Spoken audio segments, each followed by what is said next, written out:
Leksjon 1, målwalking. Hei Anna, jeg hørte at du har gått noen daglige turer rundt kjøpesenteret. Det er en god idé.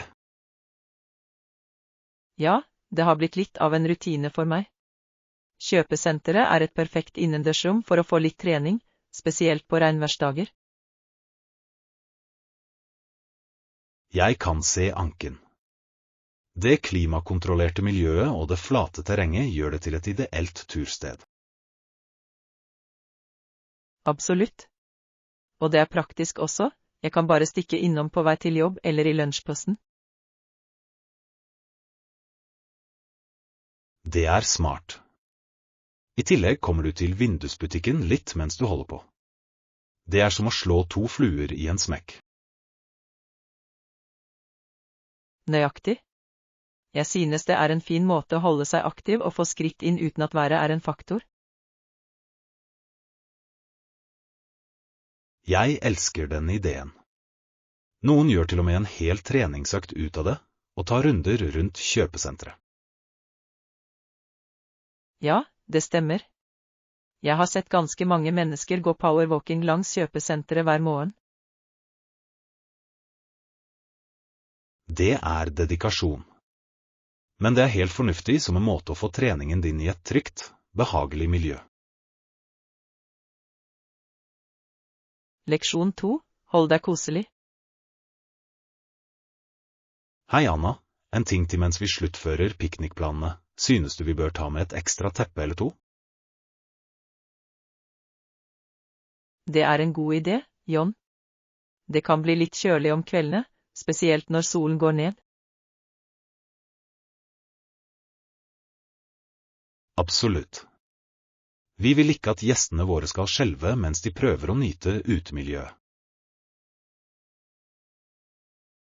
Definitivt. Et ekstra teppe eller 2 vil sørge for at alle holder seg hyggelige og koselige gjennom hele arrangementet. Nøyaktig.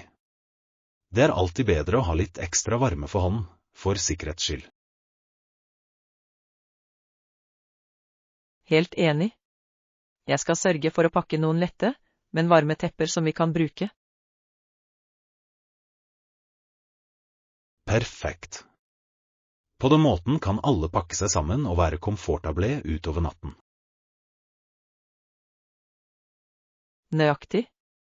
Det er de små detaljene som virkelig kan gjøre en piknik eller utendørs sammenkomst til en suksess. Absolutt. Oppmerksomhet på den slags detaljer kan gjøre en god begivenhet til en virkelig minneverdig. Leksjon 3, morgenrutine. God morgen, Anna. Jeg er nysgjerrig. Hvordan er din typiske morgenrutine? Jeg vil gjerne høre om det. Det er ganske enkelt, egentlig. Etter at jeg våkner, er det første jeg gjør å ta en deilig, avslappende dusj. Det er en fin måte å starte dagen på, bli uthvilt og energisk. Hva gjør du etter dusjen? Vel, da sørger jeg for å kle på meg og være klar for dagen. Jeg plukker ut et fint antrekk og legger på meg litt sminke. Høres ut som en fin måte å forberede seg mentalt og fysisk på. Og etter det, hva er det neste? Etter det går jeg til kjøkkenet og spiser en sunn frokost. Vanligvis noe som havregryn eller frukt og yoghurt.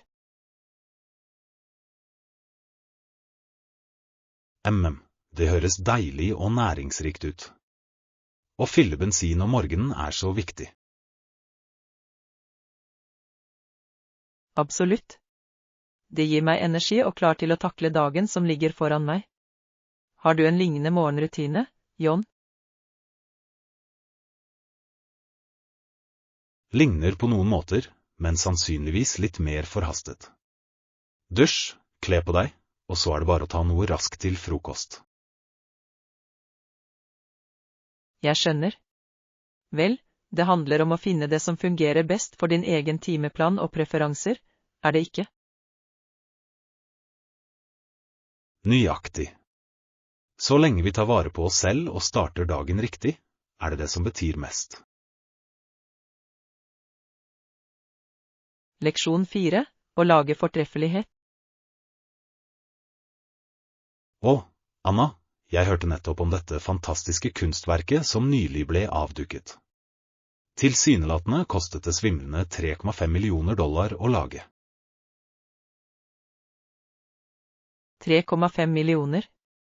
Det er et astronomisk beløp. Jeg kan ikke engang begynne å forestille meg nivået av håndverk og oppmerksomhet på detaljer som må ha gått inn i det. Nøyaktig. Kunstneren sparte ingen kostnader, og brukte bare de mest høykvalitets- og dyre materialene. Og de ansatte de beste håndverkerne og spesialistene til å jobbe med det. Det er utrolig. Det må være et helt fantastisk stykke arbeid for å rettferdiggjøre en så enorm prislapp. Nivået av dedikasjon og ferdigheter er ufattelig.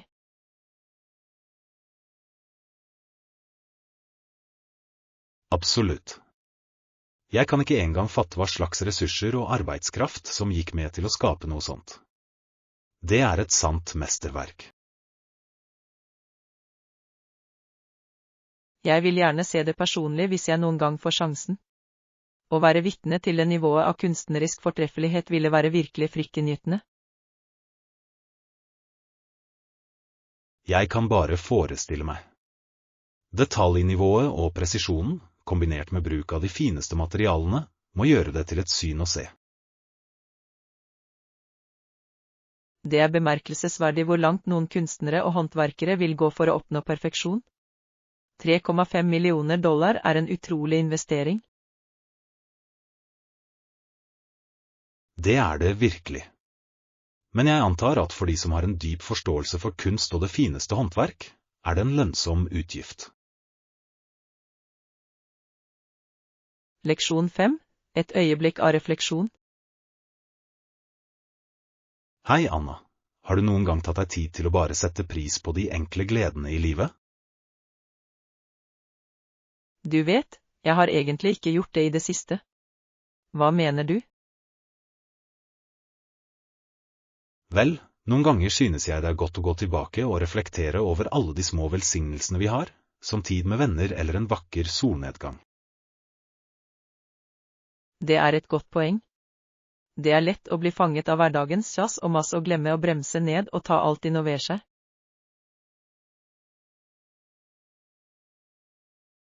Nøyaktig.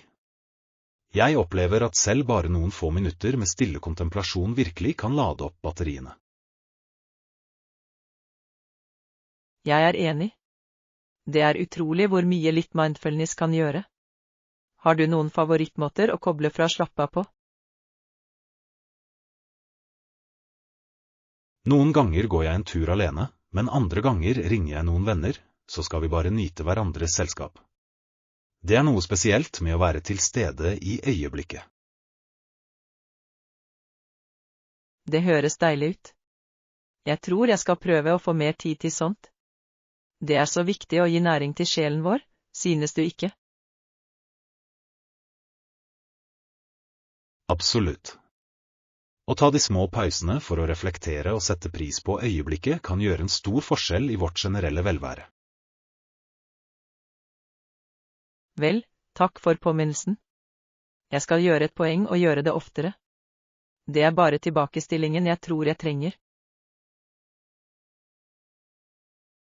Jeg er glad jeg kunne gi litt inspirasjon. Nyt ditt øyeblikk av fred, min venn. Leksjon 6. Spennende hotellbelønninger. Hei, Anna. Så du at hotellkjeden vi ofte bor på har et nytt belønningsprogram? Det høres fantastisk ut. Og virkelig? Fortell meg mer, John. Hva slags fordeler gir det? Vel, for hver 10 netter du bor, kan du løse dem inn for en gratis overnatting. Er ikke det kjempebra? Wow, det er flott. Og har de andre fordeler, som oppgraderinger eller eksklusive tilbud. Ja, absolutt. De har alle slags spesialtilbud og rabatter for medlemmer. I tillegg kan du tjene bonuspoeng for ting som å henvise venner eller bruke kredittkortet deres. Det høres for godt ut til å være sant. Jeg melder meg definitivt på dette belønningsprogrammet. Hver gratis overnatting er en stor fordel. Jeg vet, ikke sant? Det er en gamesjanger. Vi bør dra nytte av det neste gang vi reiser. Definitivt. Jeg gleder meg til å begynne å samle opp de gratis nettene. Dette kommer til å spare oss for mye penger i det lange løp. Absolutt. Dette belønningsprogrammet er en total vinn-vinn. Jeg er veldig spent på å se hvor mye vi kan spare ved å løse inn disse gratisnettene. Leksjon 7. Harde militære straffer. Hei, Anna. Hørte du om de harde straffene de gamle romerne pleide å dele ut til soldatene sine? Nei, det har jeg ikke hørt om. Hva slags straff er det du snakker om? Vel, tilsynelatende, hvis en enhet romerske soldater gjorde mytteri, ville lederne henrette hver 10. mann i den enheten som straff. Det er helt brutalt.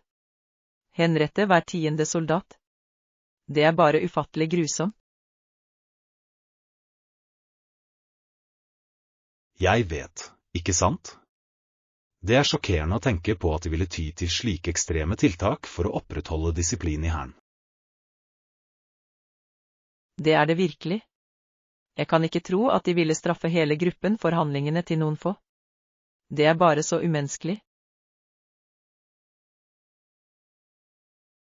Ja, romerne var kjent for sin strenge militære disiplin, men den typen straff virker overdrevent.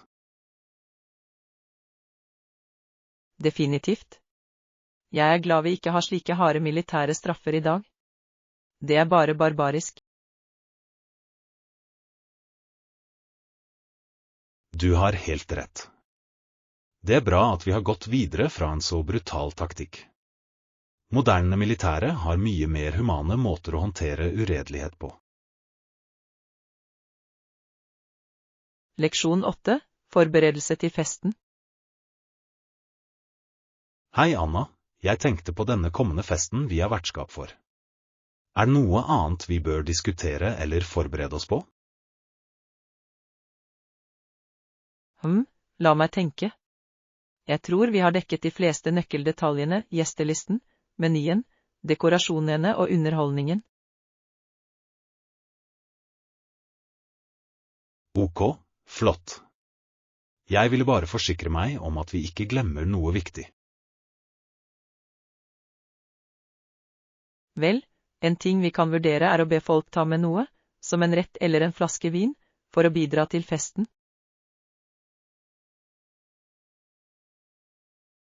Det er en fantastisk idé, Anna. Det vil ta litt av presset fra oss og få alle med. Nøyaktig. Det ville være en fin måte å gjøre det mer til en samling i potluck-stil. Alle kan melde seg inn og dele. Fantastisk. Jeg skal sørge for å nevne det i invitasjonene. Jeg er sikker på at gjestene våre gjerne vil hjelpe. Definitivt. Det vil gjøre festplanleggingen mye enklere for oss, og det vil være en morsom måte for alle å delta på. Absolutt. Jeg synes det er et flott tillegg til festplanene våre. Noe annet vi bør vurdere? Jeg tror ikke det, John. Jeg tror vi har dekket alle de store basene. Denne festen kommer til å bli en stor suksess. Glimrende. Jeg gleder meg veldig. Det kommer til å bli en flott tid for alle. Leksjon 9. Alenetid vs. Sosial tid? Hei, Anna, jeg har tenkt å spørre, foretrekker du å tilbringe tid alene eller med venner? Det er et interessant spørsmål. Jeg vil si det kommer veldig an på humøret mitt og situasjonen. Hva med deg? Jeg har det på samme måte. Noen ganger trenger jeg bare litt solotid for å lade opp, men andre ganger lengter jeg etter energien og latteren av å være rundt godt selskap. Jeg hører det. Det er noe å si om begge. Når jeg er alene, kan jeg virkelig fokusere innover og bli sentrert. Men når jeg er med venner, løfter det humøret mitt. Absolutt. Alt handler om å finne den rette balansen. Hva er noen av dine favoritt-soloaktiviteter? Og, du vet, ting som å ta en lang tur, lese en god bok eller bare sitte ute og nyte den friske luften. Hva med deg?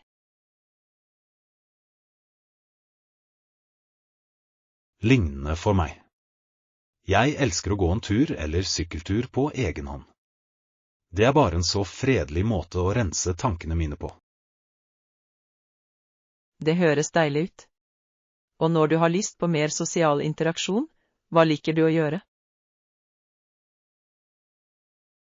Jeg liker veldig godt å arrangere spillkvelder eller gå ut på middag med en gruppe nære venner. Det er noe spesielt med den felles opplevelsen. Jeg er enig.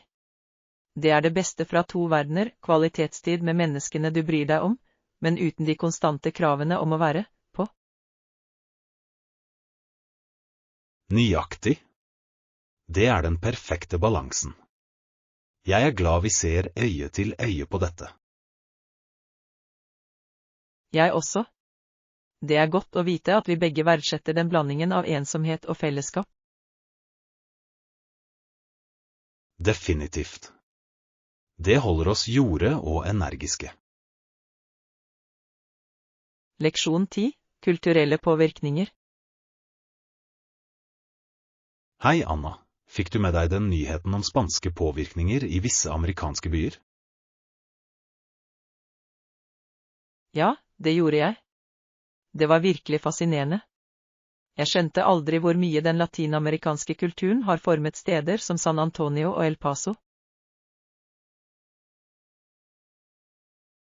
Høyre. Det er utrolig hvordan arkitekturen, kjøkkenet og til og med språket kan være så dypt forankret i de spanske kolonirøttene. Absolutt. Det viser bare hvor mangfoldig og mangefasettert kulturteppet i dette landet egentlig er.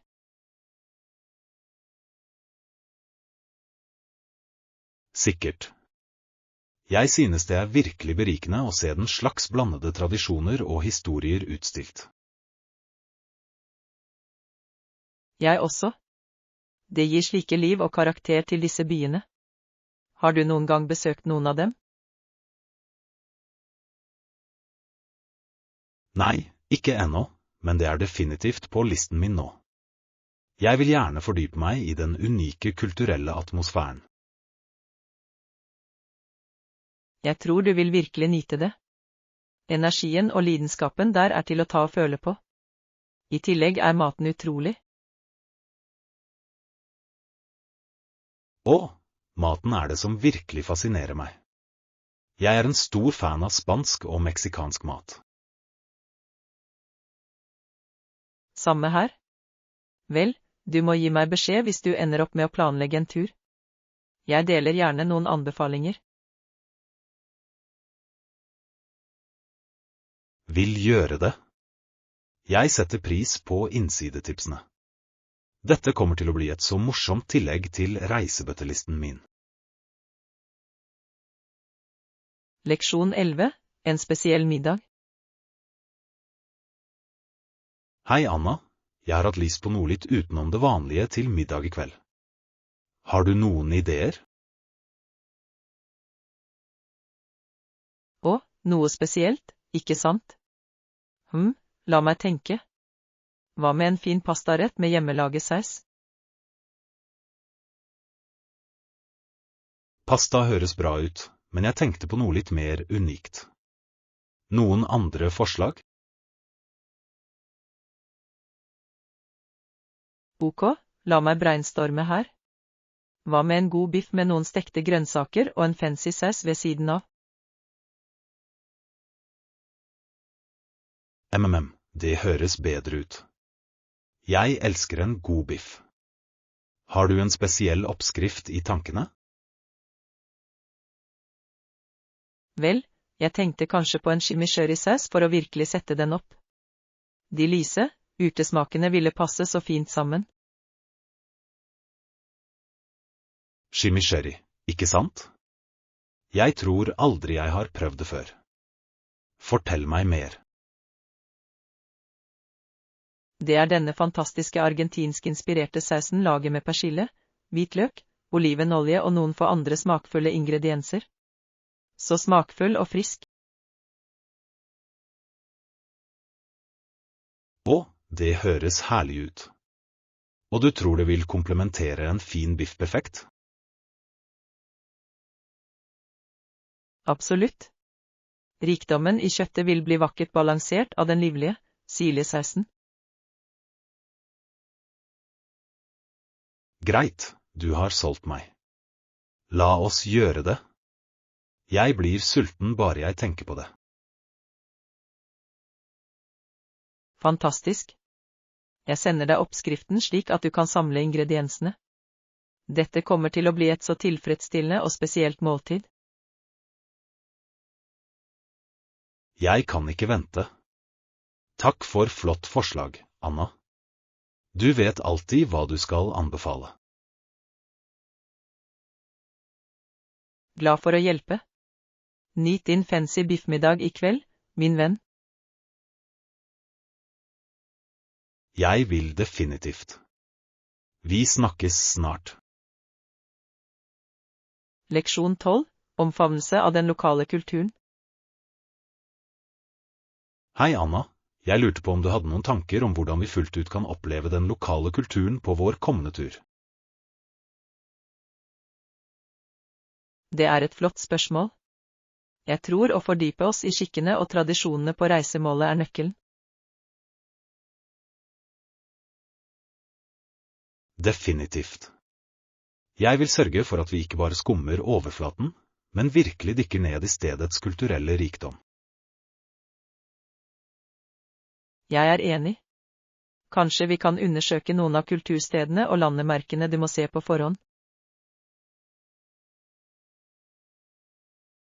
Det er en god idé. Og kanskje vi også kan se nærmere på festivaler, arrangementer eller feiringer som skjer under besøket vårt.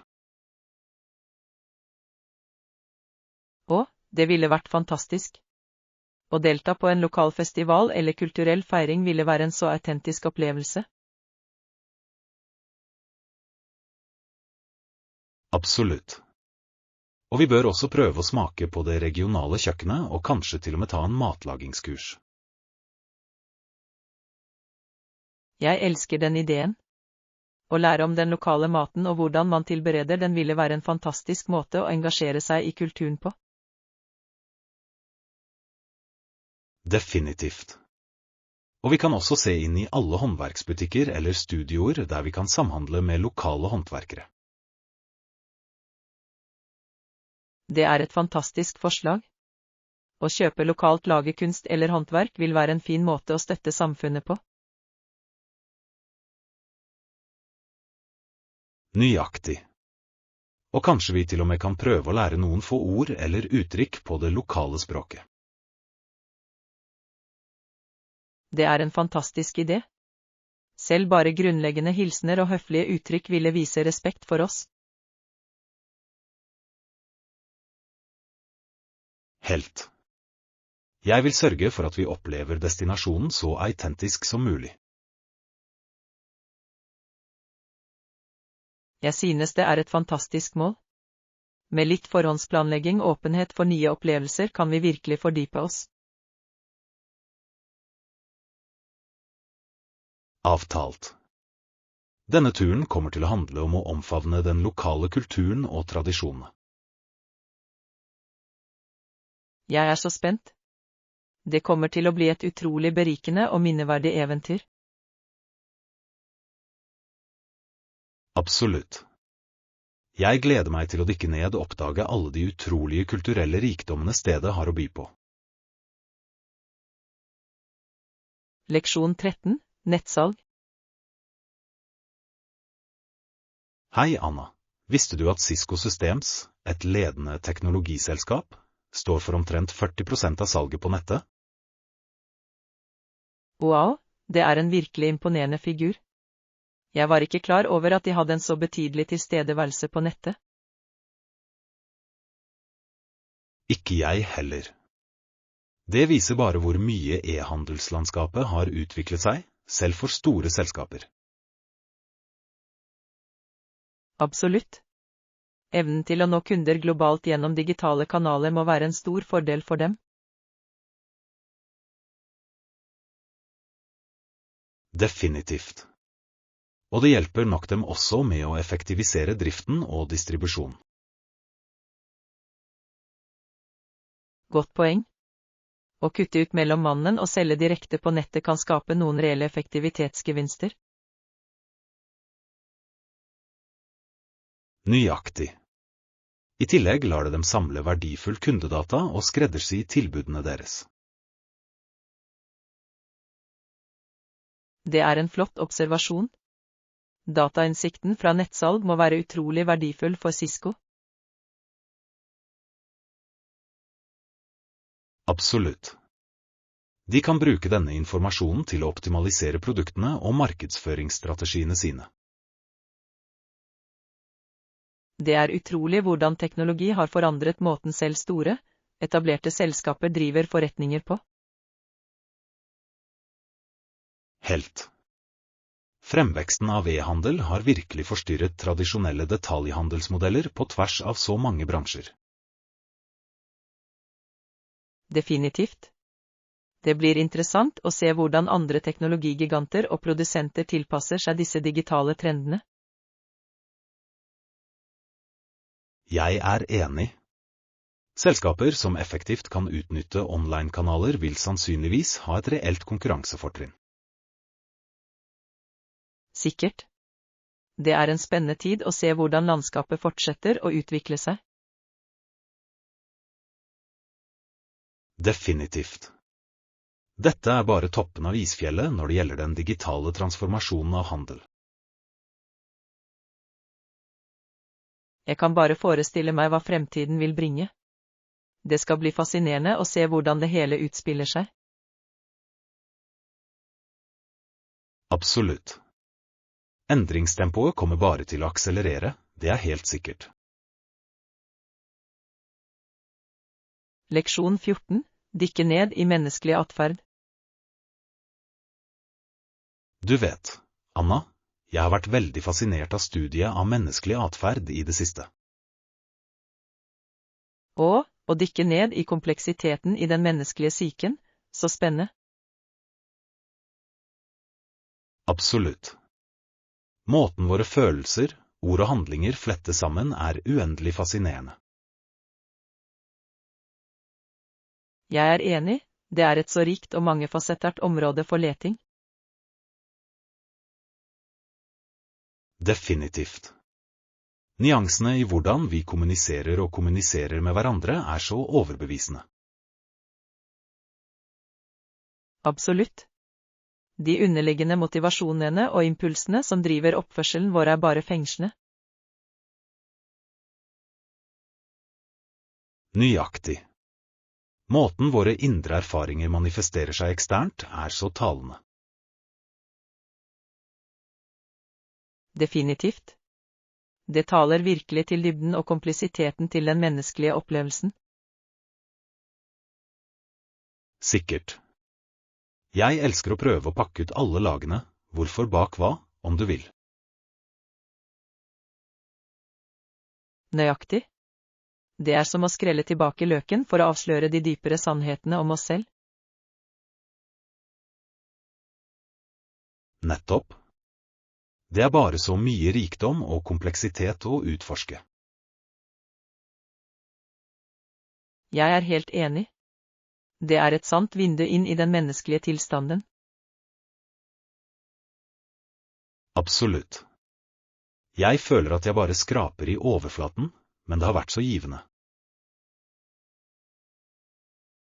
Jeg kan forestille meg. Å fordype seg i forviklingen ved menneskelig atferd må være uendelig fascinerende. Det er det virkelig. Jeg er ivrig etter å fortsette å utvide min forståelse av dette riket. Jeg er sikker på at det alltid er mer å avdekke. Den menneskelige syke er en uendelig kilde til undring. Kunne ikke vært mer enig. Jeg er spent på å fortsette å utforske dette fengslende feltet. Leksjon 15. Treningsprestasjoner. Hei Anna, jeg har prøvd å trappe opp treningsrutinen min i det siste. Hva med deg? Det er flott, John. Jeg er alltid på utkikk etter nye måter å holde meg aktiv på. Fantastisk. Hva slags kardioøvelser har du tatt i bruk? Vel, jeg har virkelig likt en blanding av løping, sykling og svømming. Ja, det er alle gode treningsøkter for hele kroppen. Jeg burde prøve å blande det mer. Definitivt. Variasjon er nøkkelen for å holde treningsøktene engasjerende og effektive. Absolutt. Noen andre treningsaktiviteter du har utforsket? Jeg har også trent mye styrketrening, både med vekter og kroppsvektøvelser. Fin, styrketrening er så viktig for generell kondisjon og muskelutvikling. Nøyaktig. Jeg synes det hjelper virkelig å utfylle kondisjonstreningen og holde meg godt avrundet. Det høres ut som en veldig godt avrundet tilnærming. Noen tips til noen som ønsker å komme i gang? Jeg vil si start sakte, fokuser på riktig form, og ikke vær redd for å blande det sammen. Flott råd. Gradvis progresjon er nøkkelen til å unngå skade. Definitivt.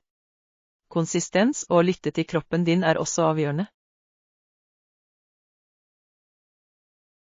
Kloke ord.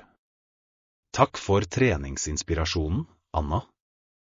Jeg føler meg motivert. Når som helst. Jeg er alltid glad for å prate om å holde meg aktiv og sunn. Fantastisk. Her er til treningsreisene våre. Skål for å føle deg sterk og energisk. Leksjon 16. Helens Eureka-øyeblikk.